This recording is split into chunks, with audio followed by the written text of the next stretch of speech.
Bismillah walhamdulillah wa salatu wassalamu ala rasulillahi wa ala alihi wa sahbihi wa sallam.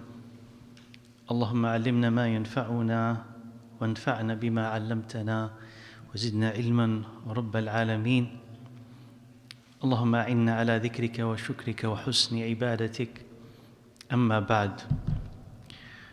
So remember when ibnalqayyim rahimahullah, he charted the progression of sin, right? So he said it begins with a look, and then a thought, and then into an act.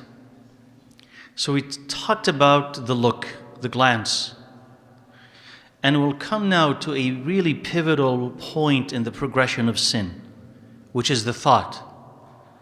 Or, as he calls it, al-khatarat, the passing thought. Kind of that weaker type of thought, just passes by. And whether you entertain it or not is up to you. And from that, action results. So he begins talking about it. And by the way, this is a really enlightening chapter. And I don't know if you're going to think that or not, but there's a lot in it if you think about it and if you study it. He says, وَأَمَّا الْخَطَرَاتُ فَشَأْنُهُ أَصْعَبُ. He says, when it comes to those thoughts, passing thoughts, he says, those are more critical. فَإِنَّهَا مَبْدَأُ الْخَيْرِ وَالشَّرِّ. This is where good and bad begins. So that's its inception. And like these words are important because when you know the inception of evil, you can stop it at its beginning. Now the look, what it does, it plants an idea in your head, right? Here, you could take this, you can go here, you can eat that. But it is the thought, it is your mind that accepts or rejects. That's the beginning of moving towards or away. So, مبدأ الخير والشر, that's the beginning of good and evil. ومنها تتولد الإرادات, and it is from that resolve, determination, and will are generated. That's where it happens. When you decide to do something, it doesn't come without thought. Anything that is done comes with a thought behind it. And it's the thought that generates it. قال فمن راعى خطراته. He says, if you are in control of your thoughts, you observe them, you guide them rather than be guided by them. He says, then you are in control of yourself and your desire. You have subdued your hawa. You have subdued your desire. ومن غلبته خطراته فهواه ونفسه له أغلب. But he says, but if your thoughts are taking control of you, they overpower you, then of course your desire overpowers you even more. So if you are defeated in front of your thoughts, then your desire subdues you, overwhelms you even more than your thoughts.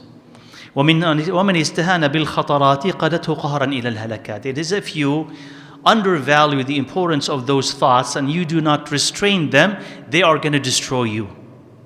So he says, ولا تزال الخطرات تتردد على القلب حتى تصير منى باطلة. He says, those passing thoughts continue to bombard the mind, frequent the mind until they become false wishes. And ibnalqayyim here, when he's talking about thoughts, he is focusing in particular on thoughts that have to do with love and attraction. Because he's trying to answer a question about sin. And someone who is addicted to sin. And part of the sin that he may be referencing, and in fact he is referencing, is when someone is attracted to another person. And so he is infatuated, he's enslaved by his thoughts of wanting to be with them. So he's talking about this, but he's also talking about something bigger than that. So any thought that is false, if it keeps coming back, eventually becomes a false wish. Wishful, fantastical thinking that has no basis in reality. He says, as Allah Azza wa Jal says, كَسَرَابٍ بِقِيعَةٍ. He says, like a mirage in a land, in a flat land. Then the thirsty person believes that it is something. Then when he goes to it, لم يجده شيئا, he finds it that it is nothing. ووجد الله عنده, he finds Allah over there, and Allah punishes him for his sins. So this is an image that Allah Azza wa Jal had put for the disbelievers. The disbelievers who think that what they're doing is right, that it is valid with Allah Azza wa Jal, or a person who thinks that he's worshipping Allah, but in fact he's directing his worship to somebody else. So he thinks that when he's going to meet Allah, he'll find something, right? But when he meets Allah, he finds that he has nothing with Allah. And that's terrifying, right?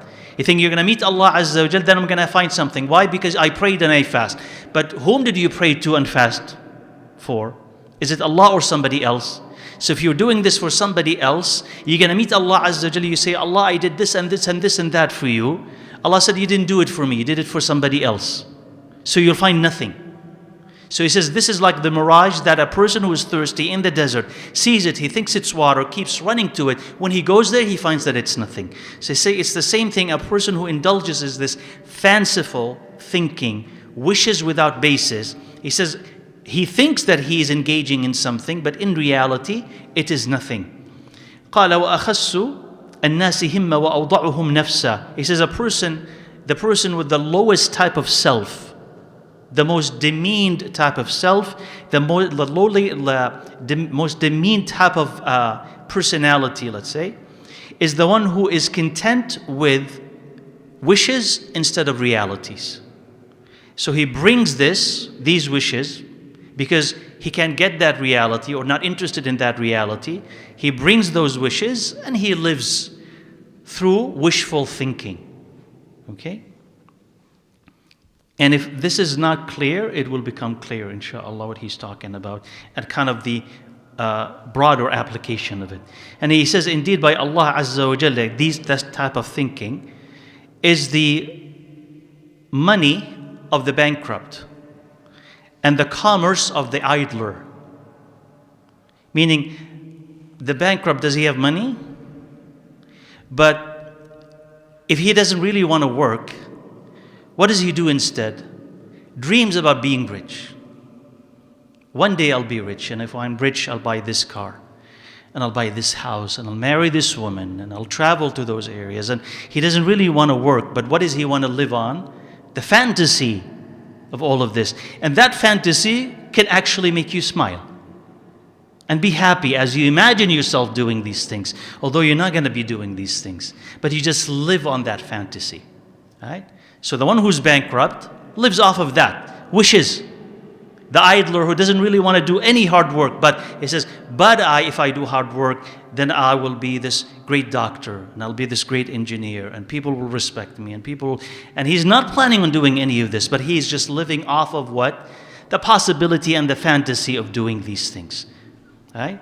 So he says, this is قوت النفس الفارغة التي قنعت من الوصل بزورة الخيال. He says, what? This is the sustenance of an empty soul, that instead of being with someone, just imagines being with him. So he's here talking about someone who may be in love with another. That's the addiction to fantasy. So he wants to be with another, but he cannot be with that person, so he just simply imagines being with them. Imagines going out with them, sleeping with them, imagine being married to them, having children with them, whatever it is. But he just imagines all of these things. And that seems to be sufficient for them. He's living on that fantasy, on unreality, on imagination. He says this is troublesome. And he said, as the poet have said, أَمَنِيَّ مِن سُعْدَى رَوَاءً عَلَى الظَّمَى. He says, these wishes that I have about su'da, that can quench my thirst. And su'da quenched our thirst. سَقَتْنَا بِهَا سُعْدَ عَلَى ظَمَئٍ بَرْدَ. He says, I was thirsty and I got quenched by thinking about su'da. Just thinking about her. مُنًا إِن تَكُنْ حَقًّا تَكُنْ أَحْسَنَ الْمُنَى. He says, these wishes, if they are to come true, will be the best of wishes. But if not, وَإِلَّا فَقَدْ عِشْنَا بِهَا زَمَنًا رَغْدًا. But otherwise, if they were not to come true, we lived happy days with them. Just thinking about her. So he's saying this is what? Foolish. Just simply contented with the fact that I'm just simply thinking about her, and if it happens, happens, and if not, at least I enjoyed thinking about her. He says, وَهِيَ أَضَرُّ شَيْءٍ عَلَى الْإِنسَانِ. He says, this is the most harmful thing that a human can encounter. And it comes from inability and laziness. Right? Where does it come from? Inability, you can't, and laziness. وَتُوَلِّدُ التَّفْرِيطَ وَالْحَسْرَةَ وَالنَّدَمِ. And it leads to negligence and sorrow and remorse. قال والمتمني لما فاتته مباشرة الحقيقة بجسمه حول صورتها في قلبه. He says that this person who cannot do or attain that reality, and that reality is being with this woman, or this woman being with that man, or whatever it is, that thing that he wants. He cannot do what he wants with her, what she wants with him. So instead of that, they transform them into a fantasy in their head. And they will hug them, and they will kiss them, and will be around them, living that fantasy, just completely imaginary. And he says this does not help. This is like someone who is hungry and thirsty, so he imagines in his head that there is food and water, and he consumes it in his head. He says, how does that help him? So he is talking about a sickness. When you are so in love with someone, you're living on the fantasy of being with them. And the more that you think about them, the more that it feeds that addiction to them until it eventually kills you, because you can't live without them. Right? And that's living in fantasy. And the application of this is not limited to what he's talking about. Because if you think about us today, a lot of us, because of inability or the way that society is, we're living in fantasy. Right? Imagining that we are other people, living through other people. So think about fiction and think about video games. What do they do? Role-playing games, what do they do? So you may be unhappy with your life. You may want to do something with it, but for whatever reason you decide not to. Or you grew up with those games, you grew up with those role-playing games, you grew up with reading that type of fiction. And that thing transports you into another person. So you go on a quest, and you're never going to go on a quest on your own, right? But you go on a quest to find the secret of A and B and C. You go fight enemies. You have accomplishments. You have friends. You have colleagues. You have accomplishments, but they are not real. They're only virtual. But you feed off of it. You feel that you've accomplished something. You play a game where you're shooting a lot of people and you have a high score and you feel that you've accomplished something. That is your avatar.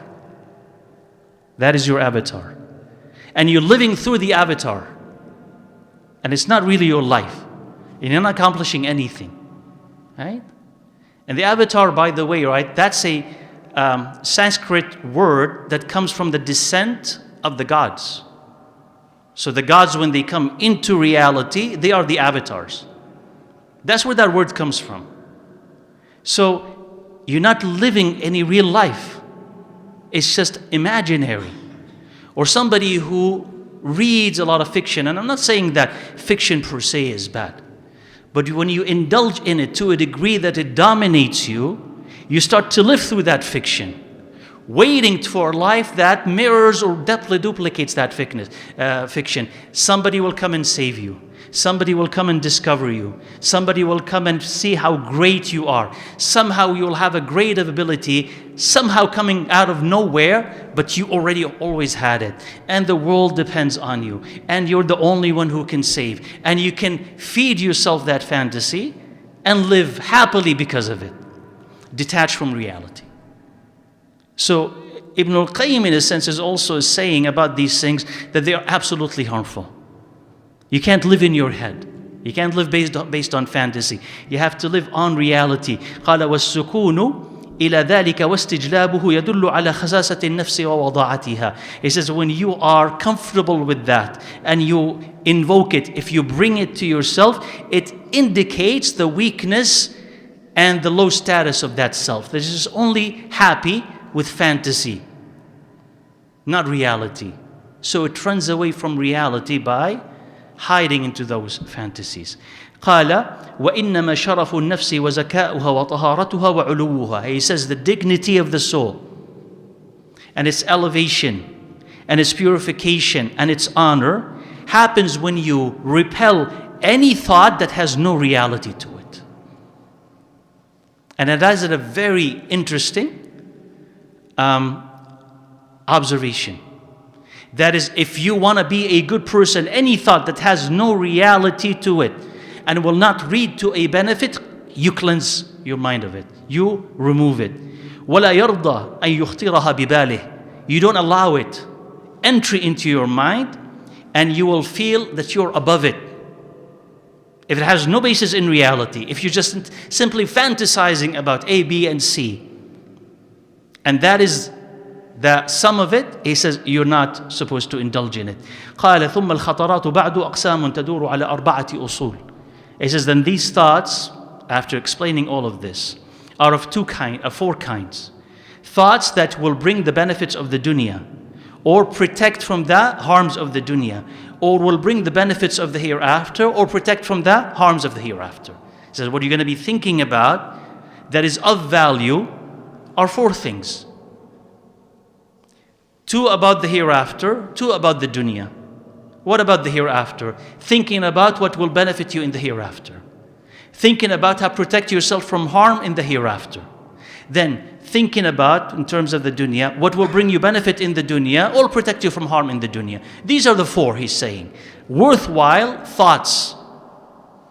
He says you should limit what you're thinking about to these four and not think about anything else. So it brings you no benefit or it protects you from no harm. Why are you thinking about it? Why are you engaged in it?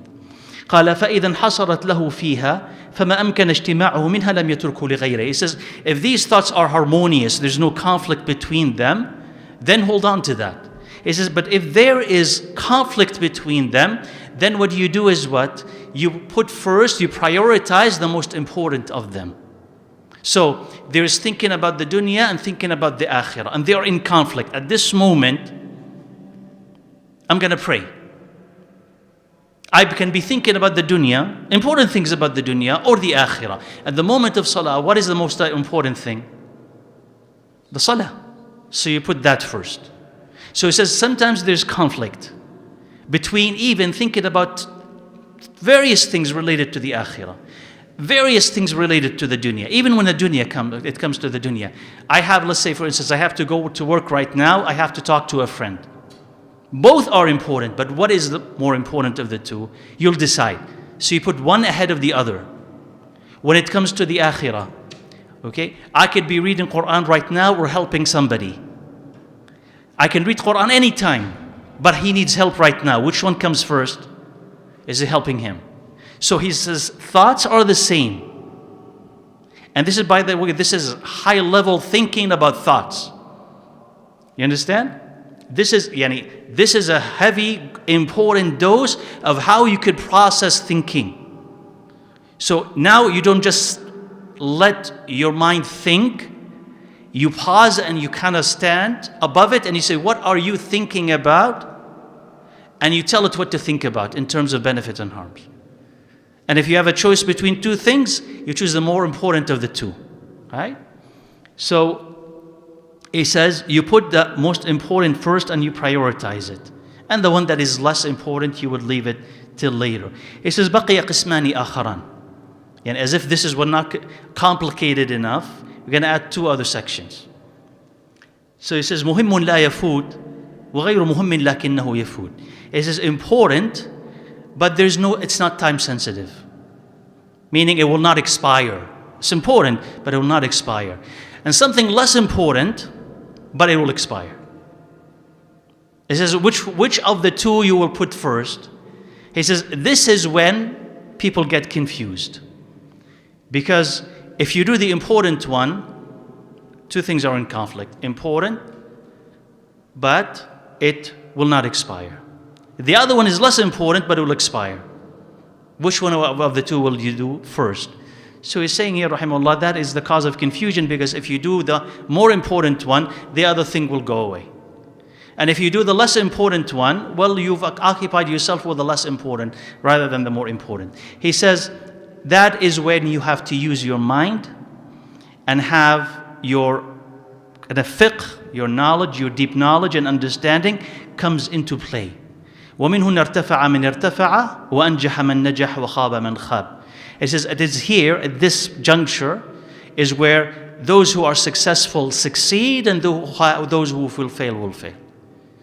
Because they don't prioritize. قال وأكثر من ترى ممن يعظم عقله ومعرفته يؤثر غير المهم الذي لا يفوت على المهم الذي لا يفوت. He says, and most of whom you see who glorifies or prides himself on his intellect and knowledge, he will favor the unimportant that is not time sensitive, will not expire, over the important that will expire. ولا تجد أحدا يسلم من ذلك ولكنه مستقل ومستكثر. And you'll find that no one, he says, no one will be safe from this, but some do a little bit and some do a lot of it. I don't know if you understand what he just said. Do you understand? He's saying most of what you see who pride themselves on being smart and knowledgeable. First of all, how many people today, percentage-wise, pride themselves on being smart and knowledgeable? Give me a percentage. How? Yeah, percentage. I want percentages. 80%? No, come on, that's too low. 100%. 100%, I am sure of it. There are no exceptions. You will not meet a single person who will tell you, I don't know, or I'm not smart. You will not meet them. And if they do that, they're just trying to be humble. In themselves, everybody believes that they know. I'm going to leave maybe, 0.500, just for an exception. 1 in 1,000, 1 in 1,000,000. But otherwise, everybody believes that they are smart and everybody believes that they know. And not only know everything. That's why everybody talks about everything. Seldom do you find a person saying, well, I don't know much about this, I better not talk. Everybody will talk about everything. So he says, people who pride themselves on being this, yet you find that they will put the unimportant things, and they have a lot of time to do them. They'll put that ahead of the important thing that expires.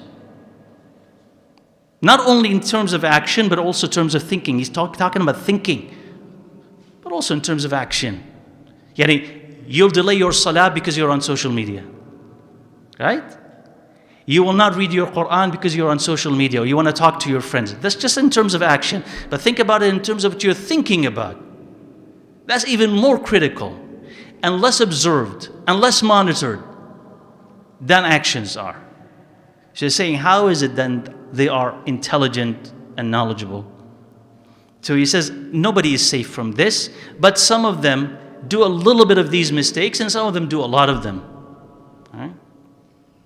قال والتحكيم في هذا الباب للقاعدة الكبرى التي عليها مدار الشرع. It says, what organizes all this, what should kind of govern all of this, is that there is a major principle in the Sharia, whom Allah Azza wa Jal had made it the principle is in His revelation, in His commands, and also the principle in people's life, in qadar. This is how they're supposed to live, and also in His command. And that principle is what? Is that if you have two benefits, and they are in contradiction, you cannot do both at the same time, you advance or prioritize the greater benefit. And if there are two harms and you have to do one of them, then you do the less of the two harms. So the lesser of the two harms is to be done to avoid the bigger harm. And the greater of the two benefits is to be done so that you will get the greater benefit, even though you have to sacrifice a smaller benefit. So an example, somebody is praying and you find someone who's going to fall into a hole. Fall to his death. Do you keep your salah or do you go and help him? You go and help him. But you just cut your salah. Isn't that harmful? You say yes. There's maslahah, there's benefit in continuing to pray, isn't it? Definitely. But where's the greater benefit? Saving his life. So you sacrifice the lower benefit for the greater benefit. Right? So that's just an example. So whenever there's a clash, and that requires fiqh, whenever there's a clash, you say, where is the greater benefit? You do that. If there's a clash between two bad things, which is the lesser evil? Like voting in an election, right? What is the lesser evil? I say I vote for him, but I'll do that. Because the other one is way too horrible, so I'll do this guy. And then after 4 years, you switch again. So that's it, the lesser harm, right? فخطرة العقل وفكره لا تتجاوز ذلك. So it says your thoughts do not go beyond this, beyond the fact that they have benefits and there are harms, and if there's a clash, put the greater benefit and then the lesser harm. قال وأعلى الفكر وأجلها وأنفعها ما كان لله والدار الآخرة. He says the best of thoughts and the most beneficial are what belongs to Allah Azza wa Jal and the next life, الدار الآخرة, the last day. فما كان لله فهو أنواع. He says there are thought divisions or kinds of thoughts that are to Allah Azza wa Jal, that please Allah, that are about Him subhanahu wa ta'ala.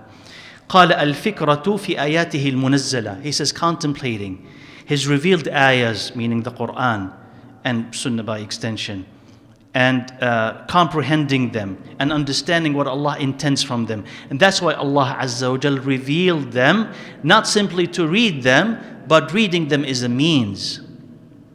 Ibnalqayyim here is talking. So I want you cannot remember this for later. قال بعض السلف, some of the Salaf have said, Allah Azza wa Jal revealed the Quran so that it would be implemented. So they've converted reading it into its implementation. Right? And that's profound. That's profound, and I'll explain it, but that's really profound. So, Al-Fudayl ibn Iyad here is saying what? He said, Allah Azza wa Jal revealed the Quran for it to be implemented, for you to practice it, to do what it's asking you to do, and stay away from what it's asking you to stay away from.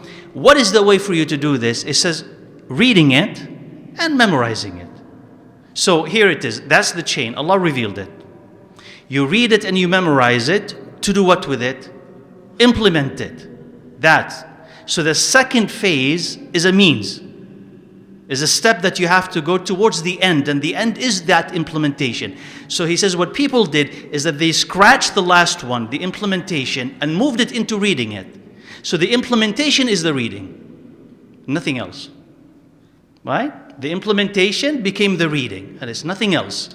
So it says, what is your relationship with the Quran? I read it. And then what? That's it. That's the work associated with the Quran. The last phase has been cancelled. So this is why, like when you're reading the Quran, and will be incredibly transformative if you remember it. When you're reading the Quran, why you're reading it? Just to finish it. So the tilawa became the amal. Even though the tilawa, reading it, is honorable. It's rewardable. It's ibadah. Right? But Allah made it ibadah for a reason. Why did Allah make it that? Why did Allah reward you for reading the Quran? Just to simply read it? Or because you are going to get something from that reading? It's so that you could be changed by it. And so you could change others with it. But when you don't understand what you're reading in that page, and then the next one, and that juz, and you finish the Quran and you don't really understand what you have read, not because the language is an obstacle, but your mind is somewhere else. You're not interested in getting from it, anything from it. It's like, understand a student who's studying for an exam. You don't really care what the book says. You're just studying for that exam, waiting for the exam to be done so that you could just forget everything that you've read. You don't want to learn anything from it. So when you're reading that page from the Quran, you're not looking for answers. You're not looking for lessons. You're not looking for transformation. You're looking for the end of the page so that you could just close the Mus'haf. So that becomes what? The reading becomes the action. But Allah is saying that's not why it was revealed. The reading and the memorization becomes what? A means, wasila. You don't stop with the wasila.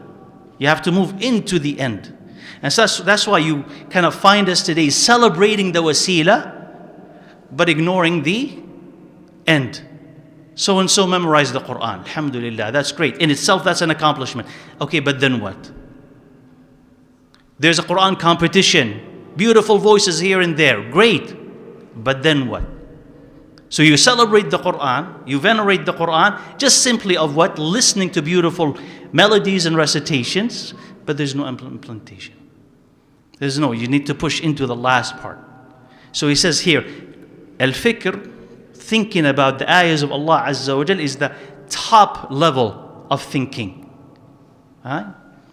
Then he said, al-fikratu fi ayatihi al-mashhuda, he says, contemplating the ayahs that are created, the observable, perceptible ayahs of Allah Azza wa Jal, the sky, the sun, the moon. And that is again transformative if a person were to actually accept it. So as you're driving, as you're walking, and you're looking around, you stop to actually think about what you're seeing. Rather than be drowning in your own negative thoughts, no, you stop whatever you're thinking about and you think about Allah's creation. And you learn from it. And he says, وَالْإِسْتِدْلَالُ بِهَا, and learning from it about the names of Allah and His attributes and His wisdom and His graciousness and His generosity. So this feeds your faith. And he says Allah Azza wa Jal had recommended that type of tafakkur, contemplation, and criticized the heedless who turn away from Allah's ayahs. And then he says the third type of thinking that Allah Azza wa Jal loves, or it's about Allah Azza wa Jal, he says thinking about Allah's not rewards, but His what He had gifted, what He had blessed us with in terms of different ni'ams as His mercy and His forgiveness and forbearance and patience. He says these three, so thinking about the Quran, thinking about the ayahs of Allah that He had created, thinking about the ni'mah that Allah Azza wa Jal had bestowed and had given, he says these three will plant in the heart the love of Allah Azza wa Jal, knowledge of Allah and His love and His hope. ودوام الفكرة في ذلك مع الذكر يصبغ القلب في المعرفة والمحبة صبغة تامة. He says, and if you continue to think like that, combine that also with the dhikr of Allah Azza wa Jal, that will soak the heart, will coat the heart with knowing Allah and loving Him completely. So where does that come from? Using your mind. So it's using your mind with dhikr. So he says if you think like this, so this is directed intentional thought. You're not just sitting thinking about whatever comes to your mind. No, it's an intentional thought about what benefits you, and you understand what benefits you. So I'll say I'll begin thinking about the Quran. I'll look at Allah's creation. I'll investigate all the ni'mah that Allah had given me, and I will learn from it about Him subhanahu wa ta'ala. And you continue to remember Allah. He says this will transform you and will soak that heart in Allah's love. Right? Then he says the fourth one, which is a beneficial type of thought. الفكرة في عيوب النفس وآفاتها وفي عيوب العمل. He says to contemplate and ponder the faults of the self and its diseases and the faults of what you have done. Meaning your own mistakes, your own deficiencies. And he says this is extremely beneficial. So what he wants you here to do is not to simply be aware of what other people are doing or are not doing, and least aware of yourself and its own deficiencies. He said, no, turn your attention, your gaze, your mind into yourself and think about what is missing from you. What do you have that is fine, but also that what you don't have? What is missing from you? In terms of character, in terms of ibadah, in terms of the thoughts that come into your mind, in terms of your willingness or unwillingness to obey Allah Azza wa Jalla. So think about all of this. And when you discover your own deficiency, it will humble you. Beyond people's praise, beyond the appearance of salah, the appearance of worship. He says, what lies deep? And what is missing from it? For instance, I prayed Dhuhr, I prayed Asr, I prayed Isha, I prayed this, I prayed that. How much of your mind was present while you were praying? Was it for Allah Azza wa Jal, or did the intention shift to other than Allah? When you were asked to obey Allah Azza wa Jal in this, when it came, for instance, for sadaqah or helping people, why did you decline? Why did you retreat? Why did you hesitate?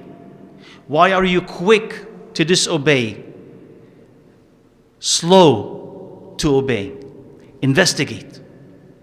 Right? Investigate. He says, when you do this, it will break the self in you that commands evil. That ferocious self, that greedy self, that conceited self, that selfish self. He says, when you investigate the self like that, it will break it. And when that happens, the other self, which is al-mutma'inna, nafsul mutma'inna, the contented, secured, faithful self, he says, then it will thrive. وَصَارَ الْحُكْمُ لَهَا, it will govern. Then the heart will be alive. So he says, thinking about your own deficiency helps a lot. And he says the fifth, الفكرة في واجب الوقت ووظيفته. He says to think about the duty, the immediate duty that you're supposed to be engaged in. وجمع الهم عليه, and then focusing on it. What are you supposed to do at the moment? Not to be trapped by the past or the future. What is my responsibility now? قال فالعارف ابن وقته. He says the knowledgeable, the wise, is the son of his time. Or he lives in the moment, if you want to paraphrase it. He lives in the moment. But he doesn't mean by it what people mean by it today. The son of his time, or who lives in his moment. Today means what? Oh, don't worry about the future. Now just live in the moment. Don't think about consequences. Do whatever. What pleases you now. So that's used what? To unrestrained pleasure. Without consequence. That's not what he means. You're son of your moment, or you live in the moment, meaning what? In terms of what benefits you later. But focus on what are your obligations at this moment. So what is your obligation at this moment? It's salah. Don't think about something else then. Don't bring anything else from the past and the future. Focus on what you have to do today. What is your obligation today? Let's suppose, for instance, that you're a student. Focus on that obligation now. Finish that obligation now. In terms, of course, of the benefits that you want from it in the future and the mistakes that you learned from in your past, but you don't be trapped by this or by that. You focus on what you're supposed to do now, and you gather all of your energy in what you're supposed to do at this moment. So it's time to go to salah, you go to salah. Don't be distracted by anything else. Time for the Quran, you do the Quran. Don't be distracted by anything else. So he asks, what does Allah want from me at this moment? What is open? What is available? What is the obligation? It's time to help your parents, you focus on that. You don't put anything else ahead of it. And here he's talking not about action, he's talking about thought again. But even what you're thinking about, he's saying, think about what benefits you now. Not fantasy. Not what may happen or may not happen decades in the future. No, focus on what you're supposed to do at this moment to change your reality, to be better, to earn Allah's pleasure. Don't delay it. That's your obligation at this moment. So he is the son of his moment, or he lives in the moment. It's because if he wastes his time, he wastes all of his benefits. If he loses his time, he loses all of his benefits. قال فجميع المصالح إنما تنشأ من الوقت وإن ضيعه لم يستدركه أبدا. He says all of your benefits, they actually come from taking advantage of the time that you have. And if you lose this, you will not be able to retrieve it. Like all your benefits in the akhirah, where do they come from? Taking advantage of the time that Allah had given you now, right? So okay, waste it. Okay, get yesterday back. Done. Get your youth back. Get your childhood back. No, never will come back. So he says, this is your principle. This is the most valuable, your silver and gold that Allah had given you to trade with. If you waste it, you're not going to have anything. You just completely lost it. So this is your time. You take advantage of it, then you are blessed. If you waste it, it's absolutely gone. Every minute of it is gone, and it will never come back. قال الشافعي صحبت الصوفية فلما أستفيد منهم سوى حرفين. He says, Shafi'i, he said, I kept the companies of the Sufis and I only learned from them two things, only two things or two statements, two beneficial things from them. أحدهما, one of them is الوقت سيف. Time is like a sword. If you do not cut it, it will cut you. And he mentioned the other one, which is what? نفسك إن لم تشغلها بالحق وإلا شغلتك بالباطل. He says, and yourself, if you do not preoccupy it with the truth, it will distract you with falsehood. And there's maybe a third one mentioned in other places. قال ومن العصمة ألا تجد. Part of Allah's protection for you is for you to be unable, right? Or for you not to have, right? Like you want to do something and you simply can't. They say that is from isma, Allah's protection from you. Like, I don't have the money to do this. Yeah, there's a reason. You're being what? Protected. I cannot do this. I wish I could do this, but I can't do it. Why? That's min al-isma. Allah's protecting you. Right? So, first of all, right, let's try to understand this. When a Shafi'i is saying, I kept the companies of the Sufis and I've only learned from them two things, because people will debate this. Is this praise or criticism? Right? So if a person is pro-Sufi, what will they say? If pro-Sufi, praise. If they like the Sufis, they'll say what? Of course he's praising them. These are great things, right? So if a person hates the Sufis, what will they say? He's criticizing them, right? Now, I just want you to think on your own first, just for a minute. If you just hear that phrase, I've kept the company of so and so, I've only learned from him two things. Is that typically praise or criticism? Criticism. Criticism, typically, right? Like the phrasing, you wouldn't say that about someone that you've learned a lot from. Like, it's just limited. I only learned two things or three things from him. Whereas if you really like someone, you wouldn't diminish it into just two. So that is what, you may object, right? But let me continue. That is what, because I'm going to lean towards criticism. That's criticism, that's not praise. Now why? That's it, because the phrasing itself indicates it's praise. It's criticism. Second, there are other phrases or statements from a Shafi'i where he is critical of the Sufis. In talbis iblis, he's critical of them. Now, you may agree with him, disagree with him, that's something else, but I'm trying to clarify the position of a Shafi'i with regards to Sufism. Because there will be people who will say, no, this is praise. But no, there are other statements of a Shafi'i where he is not in favor of them, right? Like one of them is, if I remember, you could find this in Talbis Iblis by Ibn al-Jawzi, rahimahullah. It says, if a person becomes a Sufi in the morning, by the afternoon, he's foolish and he's lost his mind. Something like this. Now, you may say, well, he didn't really look at the proper Sufis, maybe this, maybe that. It doesn't matter. I'm just trying to clarify what a Shafi'i is saying. Third, is that though these things are really powerful, like all these statements are really deep and powerful, but you could even get them from non-Muslims, right? al-waqt is-sayf. Time is like the sword. If you don't take advantage of it, it will kill you. A non-Muslim can tell you that easily, right? Like today, a psychologist on TikTok, on Instagram, tells you this. If you don't take advantage of your time, it will destroy you. It's a very simple truth, profound, but there's nothing particularly unique about it. Or for instance, if you don't preoccupy yourself with something good, yourself will destroy you, preoccupy you with falsehood. A non-Muslim can tell you this. A lot of non-Muslims can tell you this. So there's nothing particularly profound about this, that it would be a statement of praise and glorification. Nonetheless, because ibnalqayyim does not explain whether it was praise or criticism, let's at least understand these, right? So that we reinforce what ibnalqayyim was trying to say. So, this time is like a sword. If you don't cut it, it kills you. So, if you do not take advantage of your time, what it will do to you? destroy you.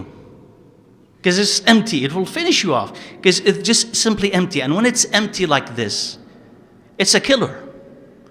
You'll go after what harms you rather than what benefits you. That's its destruction. And when you find people becoming addicted to alcohol, drugs, and many of these addictions, one of the rising addictions is gambling, right? So why do people get addicted to it? Because there's nothing else to do. So they do this. So they need to fill their time with anything. So that is the killer. And also, نفسك إن لم تشغلها بالحق, yourself, if you do not use it in something good, then it will take you to evil. That's absolutely true. If you're not doing halal, you're doing what? Haram. It's a rule. If you're not obeying Allah, then you're obeying somebody else. And that somebody else is not good for you to obey. That's how it is. That's how it works. So if you don't take care of yourself, just like a child, if you don't discipline that child, and I don't mean here being strict and cruel on any of this, but rather give them opportunities, right, to learn and to excel. If you do not discipline that child, what happens is that they'll grow up what? Lawless. Huh? And they will be of no benefit to themselves or anybody else. That's yourself. You don't discipline it, you don't restrain it, you don't take care of it, it will destroy you. So you have to be in control of it, not the other way around. قال فوقت الإنسان هو عمره في الحقيقة. He says, the time that you have is really your age. And it is what supplies your eternal life in the next one, in the next life. And it is what will supply the time of your punishment if you were to be punished. And it passes quicker than the clouds. So what supplies your eternal bliss in heaven? It is your time here. That's how you buy it. And what supplies punishment in the grave and in hellfire? It is your time here. So how you use it will send you either here or will send you over there. So preserving this time is essential. And it comes from, actually, goes back all to preserving your thoughts. Now, I'll just finish this part inshallah, and then I'll repeat it again next week بإذن الله. قال فما كان وقته لله وبالله فهو حياته وعمره. He says, if you are living, or for your time, or whatever time you spend, is lillah, for Allah Azza wa Jal, wabillah, seeking Allah's assistance. So it is for Allah and seeking Allah's assistance to do what Allah wants. He says this is your true life and this is your true age. And otherwise is not counted as part of your life. Is not counted as part of your age. And if you live like that, meaning the otherwise, you're living like an animal. So your real life is what you're doing, you're living for Allah's sake, seeking Allah's help. He says that's your real life. Anything outside of this is living like an animal. Meaning to do what? To eat and drink and sleep. Drink and eat and sleep, repeat. Drink and eat and sleep, repeat. That's what you're doing. And you're aging as long as this is happening, and then you eventually die. He says this is living like an animal. But if you're living for Allah and by Allah, that's your real life. So he says if he spends his life, if he's the kind of person who spends his life in ghafla, heedlessness, and desire, and wishful, false thinking, I mean things that will never happen, and the best thing that he's doing is sleeping and sitting idle, it says it's better for him to die then. And it's not an invitation for people to end their lives, or for them to die, but he is an invitation for you to think, why are you living if you're just simply living like this? Which is what? Doing nothing. Where the best that you're doing is when you go to sleep. Right? The best that you're doing is when you go to sleep. And some of us, and I'm not really criticizing here, some of us somehow we are, sometimes we'll be at that stage in life where the only thing that we want to do is just sleep. He says, then why are you living like this? Meaning there's better living than this. That's not real living. If the only thing that you're doing is just, let's say, playing video games, because this is the modern version of what he's talking about. It's just simply playing video games and fantasizing about being great somehow and somewhere in the future, doing nothing about it. and then going to bed and waking and then eating and then going to bed and doing these things in a cycle, trapped. He says, then is this your life and is this the best that you can do? Definitely not. Allah did not give you this time that energy, those skills for you to waste them on this. So you don't want to be living like an animal and you don't want to be living like a dead person. He says, if a person, while he's in the salah, does not earn anything from it, it's not counted for him, except if he is cognizant, aware about what he's saying, your age is the same thing. Your age is not yours unless that part of it that you spend to Allah intentionally with awareness, that is your age. The rest is not yours, just like salah. So when you prayed Isha, when you pray Fajr, how much of that was yours? How much of that was yours? Like when you meet Allah Azza wa Jalla, you say, I prayed this Fajr on this particular day in December. I prayed Isha this particular night in December. How much of it was yours? You may get 5%. The rest 95%, where were you? Somewhere else, thinking about something else. Something about food, going home, oh it's too cold, somebody said this to me. Everything goes into your head, but only 5% is yours. He says, then that salah is only 5%. That other salah is only 10%. This other salah is only 1%. This other salah is 0. There's nothing. It says, so your age is what? Your age is the same. How old are you? And this is for those who think that they're old, now you can pretend to be young. How old are you? Maybe I'm 5 years. 5 years in terms of what? That's what really counted. And when you meet Allah Azza wa Jalla, how old are you? 2 years. Like all that I've done that is worthwhile is 2 years. This is how old you are. Another person 3 years. Another person 4 years. Where's the rest 60? I don't know. I don't know where it went. I don't really know where it went. Half of it is in sleep. The other half I was working. The other half is... And I'm not saying that stop working. Right? I'm saying what? The part that is for Allah Azza wa Jalla, let it count. At least, right? Let it count. And then we go into what? You can make your work ibadah. You could work your sleep ibadah. All your life could be ibadah. But at least let the part that is supposed to be to Allah or for Allah, let that part count so that it is for you. Not empty it as well of all that is beneficial. Right? So there's more inshallah to say about that particular part which is thought. I will leave that inshallah to next week inshallah Rabbil Alameen. Inshallah, let me know inshallah if you have questions. I'll give it to you inshallah. And I'm going to try, by the way, to access the online questions. If I'm unable to, forgive me inshallah, I will try next week to answer your questions. But if I can, I will do it inshallah. تفضل.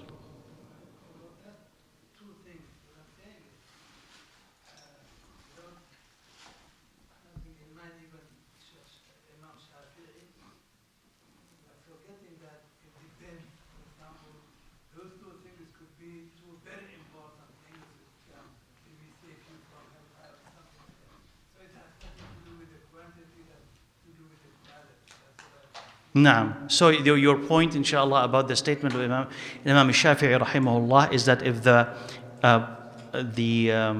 the points that he have mentioned are really important, are really of high quality, then that could be praised because it doesn't matter about the number, but the benefit.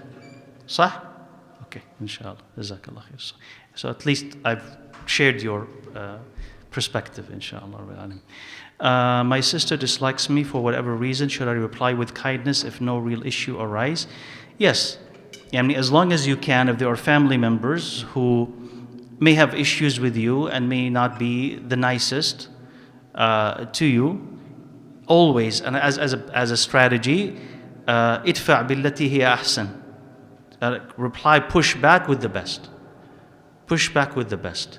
And that will bring the best outcome. Bi'idhnillah Azza wa Jal. It could transform that person. So just use it as a strategy. So whenever a person is cruel, bad, terrible to you, especially initially, do your best. Do your best with them. Not the worst, but the best. And keep doing that until such a point where you realize that, you know what, it's not working. Right? And then you could change your approach. But in the beginning, and especially if it's family, and especially if it's a sister that close to you, then kindness, and keep kindness as a strategy and as your reply, bi'idhnillah azza wa jal. Yeah, go ahead. Wa alaikum assalam.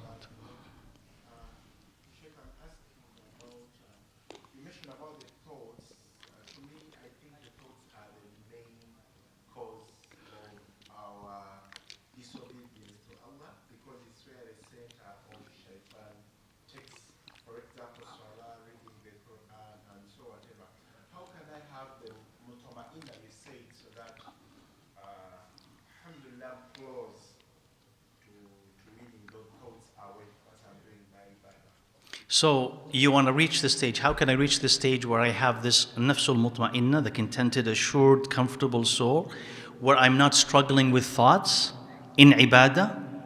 So it's almost unattainable to say that a person could not struggle with thoughts in ibadah. They could decrease. But for them to stop, for the waswasa to completely stop, no, it can't happen. But what you can do is that you could be first in control of your own thoughts. So rather than straying left and right, you discipline yourself and you train it not to engage in anything else in salah except Allah Azza wa Jal, except focusing on what the salah wants from you. And that comes with practice, comes with dua, comes with focus on the salah, comes with understanding what someone is saying in the salah, comes with desiring outcomes from that salah. So when I go into it, what do I want out of it? So I want tuma'nina, assurance. I want an answer to my dua. I want relief from problems. I want increase in my iman. So you deposit these intents, these goals in the salah, and you try to achieve them as you are praying, focusing on the individual parts of salah and being absorbed in them. When you do this and you ask Allah Azza wa Jal for it, then the distractions will shrink significantly, right? And your benefit that you get from the salah will increase significantly. You will never reach a stage where there will be no thoughts at all, no distractions at all, no whispers at all. Because the shaitan is always there and the self is always there. But you can minimize it. So this is how you do it. You do it with dua and concentration and focus, and with time, inshallah, kind of you graduate. It's like a muscle that you train. So you train your mind, and then eventually your mind actually will listen to you. Barakallahu fikum. Okay. Anyone else, or we finish, inshallah? Okay. Alaikum assalam. Barakallah.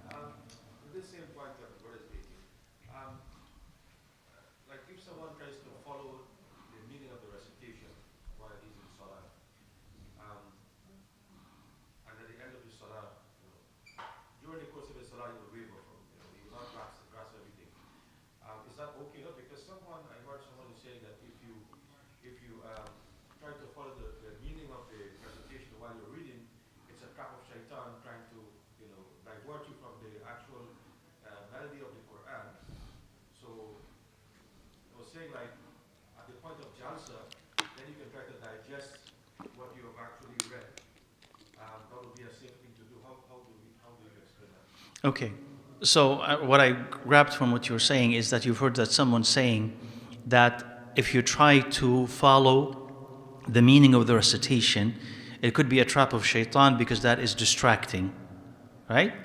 And so in points of, let's say, where there is a pause, there's a pause, you say in the jalsa as you're sitting, maybe between the sujood or what have you, you can think about what you've just read. Now we say, no, in fact, you're supposed to think about what you are reading as you are reading it. So you'd find, for instance, that the Prophet ﷺ, at times he would be reading and crying, or reading and repeating an ayah. Some of the Salaf will do that. They'll repeat an ayah over and over and over, indicative of thinking about what they are reading.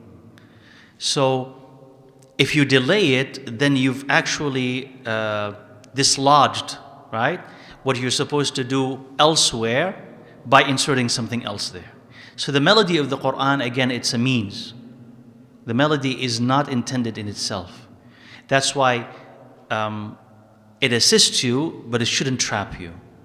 So the melody allows me to appreciate, to love the Quran, kind of to beautify the Quran. But what is the Quran saying through that melody? That's what you're going to dive deep into. That's what you want to get. So as the Quran is being read, you're extracting this from the meanings. And then as you move into ruku' and into sujood, you're thinking about the glorification of Allah Azza wa Jalla and what you are saying in that moment.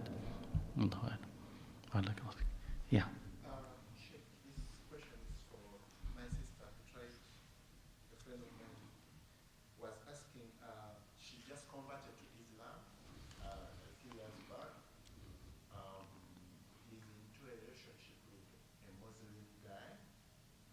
Repeat that again. A friend of mine just sent me that question.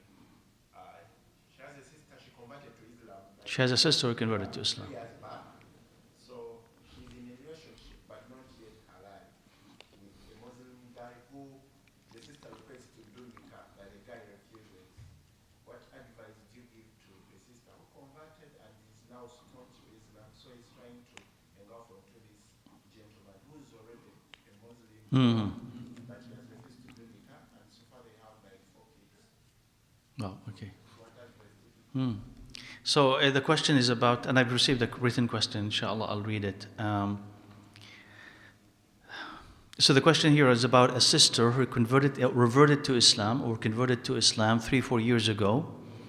And she's in a relationship with a Muslim man, and the Muslim man refuses to marry her. She wants to marry him, but he refuses to marry her, and they have 4 children. So if he refuses to marry her, then she leaves him. She doesn't stay, right? She doesn't stay. She realizes, though that she's been with him for a while now, and she has children with him, that he's not the right person for her. He may have been the right person at one point before her Islam, but now, as a Muslim, he's not the right person for her. And maybe her deciding to leave will prompt him to change and do the right thing and marry her. But if not, she should not regret it. And she should know that Allah Azza wa Jalla will give her something better, because she should do what pleases Allah Azza wa Jalla, despite, and I understand how difficult this is, especially that she has children. But if she is strong enough, and for her to be that strong, she needs Muslims around her who will support her. So if she has that base, she has that support, it'll be easier to do. But I tell her that it's not going to be easy, but eventually it will be much better for her. Because Allah Azza wa Jalla will give her better than what she leaves, if she leaves it for His sake.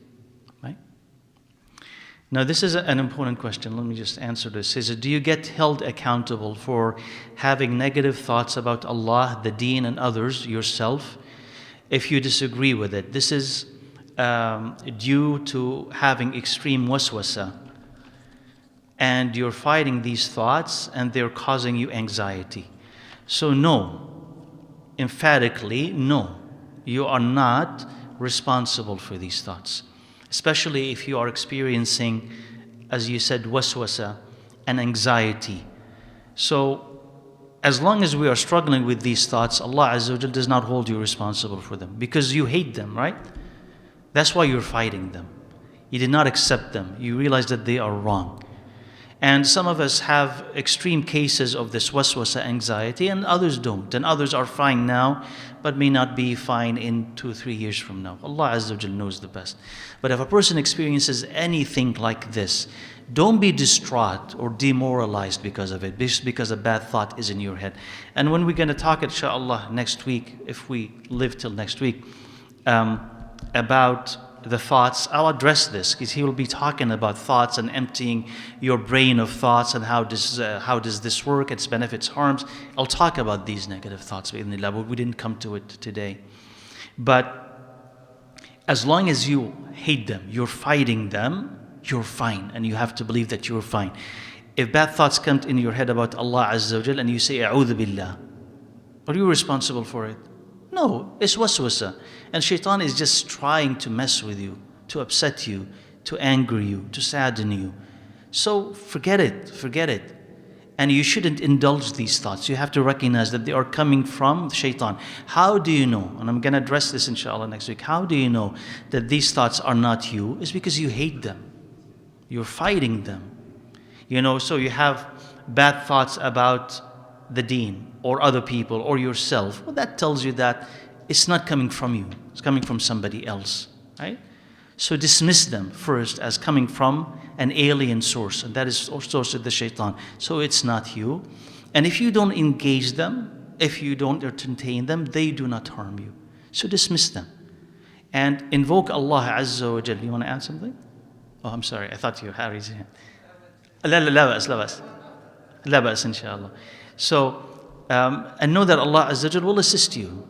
Allah Azza wa Jal will assist you with these thoughts. So I don't want you to give up just because you're experiencing this, and know that this is temporary, because you probably have had a time when you did not experience these things, right? So I want you to remember that time, and imagine a time bi'idhnillah Azza wa Jal when these thoughts will go away and you will go back to the way that you were. So it happens. It's just simply like physical sickness. You'll go through a period of pain and then will end bi'idhnillah Azza wa Jal. So think about that, fight it, ask Allah for assistance, know that this is not you, and don't worry about it. That's what I want you. Do not worry about it. Don't let this cause you anxiety. There is no reason for that. Just coming from the shaitan, أعوذ بالله من الشيطان الرجيم, get over it. Right? That's it. Allah. تفضل. لا بأس لا بأس.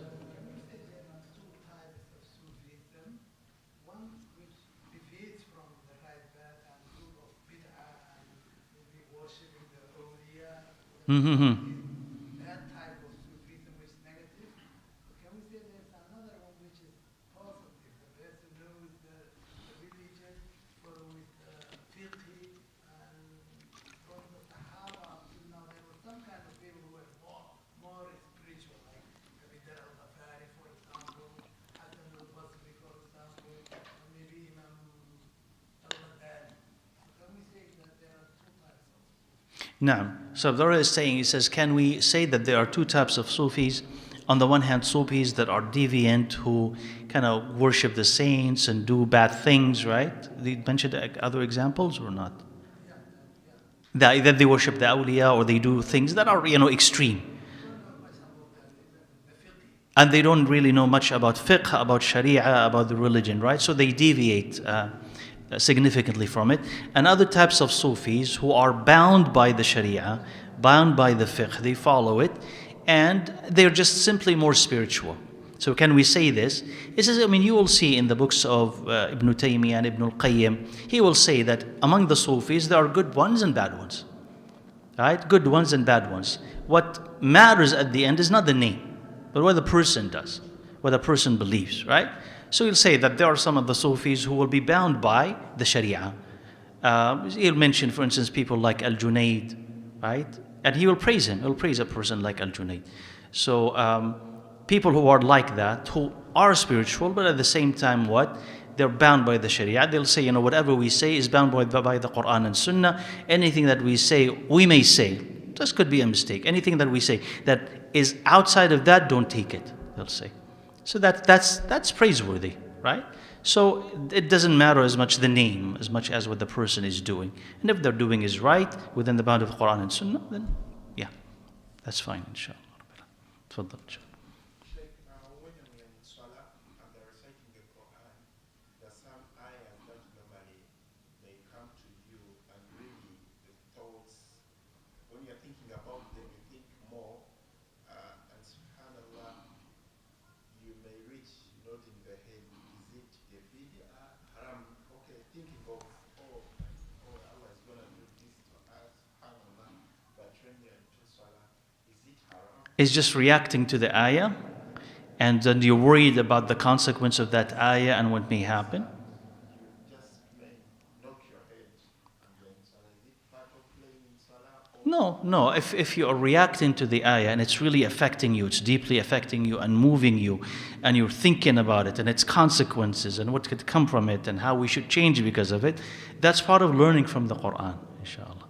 So I don't think that's a distraction or playful thinking. Wallahu a'lam. No. Khair, inshallah. So we'll pause here, inshallah.